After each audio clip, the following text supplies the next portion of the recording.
ఏలూరుకు సంబంధించిన సమాచారం తెలుసుకుందాం. టీవీ ప్రతినిధి రవి మనకు లైవ్ లో జాయిన్ అవుతున్నారు. రవి, ఏలూరు ఎంపీ స్థానానికి కారుమూరు సునీల్ కుమార్ యాదవ్ పేరు ఖరారైనట్టుగా తెలుస్తోంది. సో దీనికి సంబంధించి ఏమేమి అంశాలు ప్రాతిపదికగా తీసుకున్నారు? ఇది చాలా అనూహ్య పరిణామంగానే చెప్పుకోవచ్చు. ఎందుకంటే గత కొంతకాలంగా బీసీ సామాజిక వర్గానికి సంబంధించి అటు తెలుగుదేశం పార్టీ కావచ్చు, అదేవిధంగా అధికార పార్టీకి సంబంధించిన వైసీపీ కావచ్చు, బీసీ అభ్యర్థిని ఈసారి రంగంలోకి దింపాలనే విషయంలో కూడా చాలా తీవ్రమైన ప్రయత్నాలు జరుగుతున్నాయి. చాలా మంది అభ్యర్థులు కూడా ఈ రకంగా తమకు సీటు కేటాయించాలని కోరుతున్నటువంటి పరిస్థితి కనిపించింది. ఎందుకంటే గత కొంతకాలంగా ఏలూరు ఎంపీ స్థానానికి సంబంధించి కోటగిరి శ్రీధర్ సిట్టింగ్ ఎంపీగా ఉన్నారు. ఆయన ఈసారి తాను బరిలో ఉండను, తాను పోటీ చేయనని చెప్పేసి ముందస్తుగానే చెప్పడంతో ఖచ్చితంగా ఈ సీటుకి వేరే అభ్యర్థిని ఆల్టర్నేటివ్ గా మారుస్తారు అని చెప్పేసి ఒక ప్రచారం అయితే వైసీపీలో కూడా జరుగుతున్న పరిస్థితి కనిపించింది. అయితే ఎవరికి ఈ సీటు కేటాయిస్తారనే దానిపైన చాలా చర్చలు జరిగినాయని చెప్పుకోవచ్చు.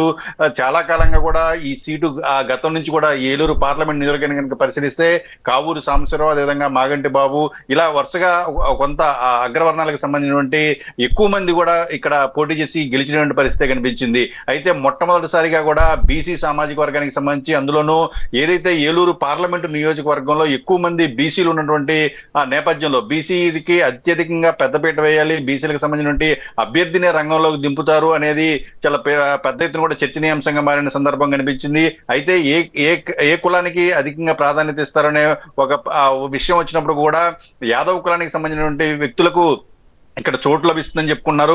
ఈ నేపథ్యంలోనే కారుమూరు నాగేశ్వరరావు తణుకు నియోజకవర్గానికి సంబంధించిన శాసనసభ్యులుగా ఉన్నారు. ఆయన ఇప్పుడు మంత్రిగా కూడా ఉన్నటువంటి పరిస్థితి కనిపించింది. ఆయన గతంలో దెందులూరు నియోజకవర్గం నుంచి కూడా ఇక్కడ కూడా అసెంబ్లీకి కూడా పోటీ చేసిన పరిస్థితి. ఈ నేపథ్యంలో బీసీల సామాజిక వర్గం నుంచి జనాభా ఎక్కువగా ఉన్నటువంటి పరిస్థితి, అదేవిధంగా యువకుడిని తీసుకొచ్చి పెట్టడం ద్వారా కూడా మంచి ఫలితాలు సాధిస్తామని చెప్పేసి వైసీపీ కూడా భావిస్తున్నట్టుగా కూడా మనం భావించాలి. ఆయన ఇప్పటివరకు కూడా పారిశ్రామికంగా వ్యాపారవేత్తగా కొనసాగుతున్నారు.